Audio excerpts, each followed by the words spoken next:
नमस्कार, civil engineering career part 3 में आप सभी का बहुत बहुत स्वागत है। यह एयर पोल्यूशन डिपार्टमेंट है। इस डिपार्टमेंट में सिविल इंजीनियरिंग करने के बाद बहुत अच्छी पोस्ट पर बहुत अच्छी जॉब मिलती है। बट सिविल इंजीनियरिंग करने के बाद ज्यादातर सिविल इंजीनियर्स को इस बात की जानकारी नहीं होती कि सिविल इंजीनियरिंग करने के बाद इस डिपार्टमेंट में जॉब कैसे मिलती है। तो आज की इस वीडियो में हम आपसे फुल इंफॉर्मेशन शेयर करेंगे कि सिविल इंजीनियरिंग करने के बाद एयर पोल्यूशन डिपार्टमेंट में आपका सिलेक्शन कैसे होता है, एग्जाम पैटर्न क्या है और आपकी कठिन परिश्रम और माता पिता के आशीर्वाद से यदि आपको यह जॉब मिल जाती है तो आपकी पर मंथ सैलरी क्या होगी। सो चलिए इस जॉब से रिलेटेड फुल इंफॉर्मेशन आपसे शेयर करते हैं। वीडियो में आगे बढ़ने से पहले डेली की तरह अनअकैडमी की तरफ से बहुत कुछ फ्री है।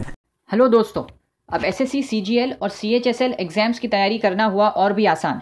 अनअकैडमी आपके लिए लेकर आया है एक special practice PYQ test series जो कि 7 दिसंबर से लेकर 1 जनवरी तक डेली बेसिस पर कंडक्ट कराया जाएगा।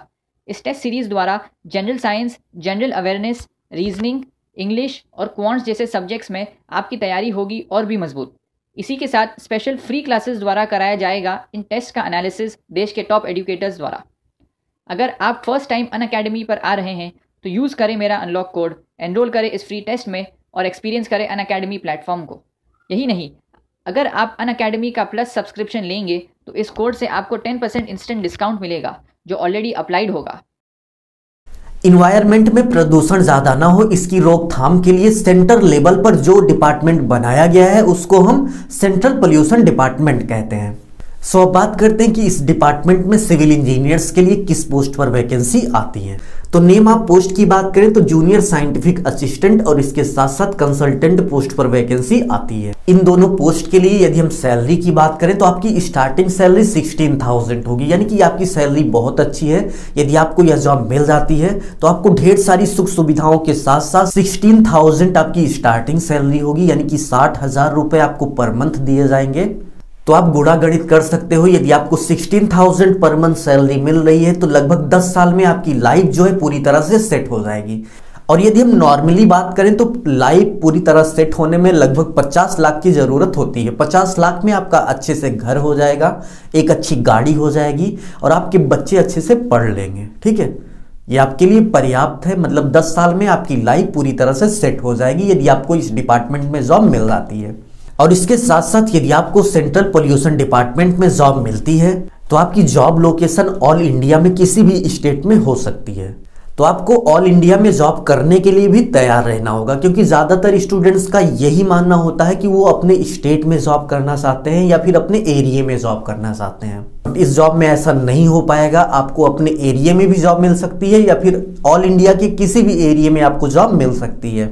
एज लिमिट की बात करें तो आपकी मैक्सिमम एज 14 ईयर होनी चाहिए और एज में छूट गवर्नमेंट रूल के हिसाब से दी जाती है। और इसके साथ साथ क्वालिफिकेशन की यदि हम बात करें तो आपका सिविल इंजीनियरिंग में बीई या फिर बीटेक होना चाहिए, यानी कि सिविल इंजीनियरिंग में आपकी बैचलर डिग्री होनी चाहिए, तभी आप इस जॉब के लिए एलिजिबल हो।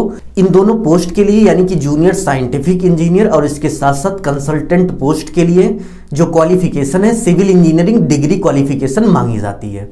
तो क्वालिफिकेशन में सिविल इंजीनियरिंग में बीई या फिर बीटेक होने के साथ साथ आपके पास 3 ईयर का एक्सपीरियंस होना चाहिए। एक्सपीरियंस टाइप की बात करें तो आपको एयर पोल्यूशन या फिर एनवायरनमेंट में एक्सपीरियंस होना चाहिए। सो यदि आपने सिविल इंजीनियरिंग कंप्लीट कर ली है और इस डिपार्टमेंट में आप जॉब पाना चाहते हो तो आप सबसे पहले एयर पोल्यूशन डिपार्टमेंट में 3 ईयर का एक्सपीरियंस लीजिए या फिर एनवायरनमेंट सेक्टर में 3 ईयर का एक्सपीरियंस लीजिए। ठीक है, उसके बाद ही आप एयर पोल्यूशन डिपार्टमेंट में जॉब के लिए अप्लाई कर सकते हैं। सिलेक्शन प्रोसेस की बात करें तो जॉब अप्लाई करने के बाद आपके परसेंटेज और इसके साथ साथ आपके एक्सपीरियंस के हिसाब से आपको शॉर्टलिस्ट किया जाएगा। यदि आपका शॉर्टलिस्ट में नाम आ जाता है तो आपको इंटरव्यू के लिए बुलाया जाएगा और यदि आप इंटरव्यू क्रैक कर जाते हो तो आपको यह जॉब मिल जाएगी। और कभी कभी इंटरव्यू के साथ साथ रिटन एग्जाम भी होता है, बट अभी लेटेस्ट में जो वैकेंसी आई थी उस पर इंटरव्यू हुआ था। अभी के लिए बस इतना ही। सिविल प्राइवेट जॉब नोटिफिकेशन के लिए टेलीग्राम चैनल को ज्वाइन करें, लिंक डिस्क्रिप्शन में दिया गया है। अपना ख्याल रखें और अपने मम्मी पापा का अपने से भी ज़्यादा ख्याल रखें। इसी भाव के साथ आपसे विदा लेते हैं। धन्यवाद।